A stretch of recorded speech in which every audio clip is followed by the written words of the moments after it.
आपल्यासोबत आदित्य ठाकरे आहेत, संजय दिना पाटील यांचा प्रचार, मोठ्या संख्येने कार्यकर्ते पदाधिकारी आहेत.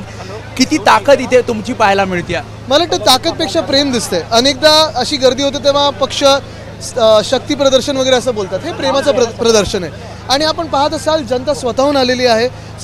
संजय भाऊ फॉर्म भरतात, आज त्यांना आशीर्वाद द्यायला लोक आलेले आहेत आणि हेच प्रेम हे त्यांना दिल्लीपर्यंत नेणार आहे. कोटेचांचं आव्हान असणार आहे. आतापर्यंत ही सीट बीजेपीकडे होती, आता शिवसेना आपल्या पक्षाकडे येते, त्यामुळे किती आव्हान असतं? मला वाटतं आपण त्यांना विचारा त्यांच्या पक्षातून पण त्यांना किती मतदान होणार आहे. कारण आज आपण पाहतोय एकतर त्यांच्याकडे सगळे उमेदवार बदललेले आहेत, म्हणजे त्यांच्या आधीच्या लोकांचा परफॉर्मन्स हा काय होता जनतेसमोर आहे.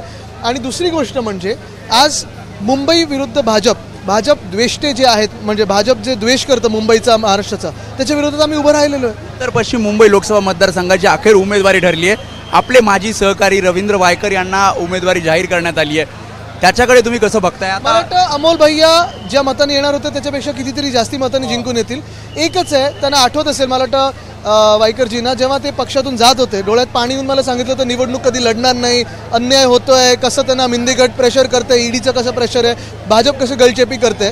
मला वाटतं आता झालं सगळं सेटल त्यांचं. पण मुख्य गोष्ट ही आहे, मी परत एकदा प्रश्न विचारेन, जी केस होती, ईडीची केस होती, जे महापालिका कारवाई करणार होती, आता जाणार का कारवाई करायला? आणि हेच आम्ही सांगतो, या देशात लोकशाही या लोकांनी संपवून टाकलेली आहे. अनुभवी नेता आहे म्हणून मला निवडणूक जड जाणार नाही असं रवींद्र वायकर म्हणतात. जॉईन और जेल पॉलिसीमध्ये उडी मारली वॉशिंग मशीनमध्ये. पण आपण पाहाल मुंबई सगळ्या ह्या मुंबई विरोधी भाजपच्या विरोधात उभं राहणार.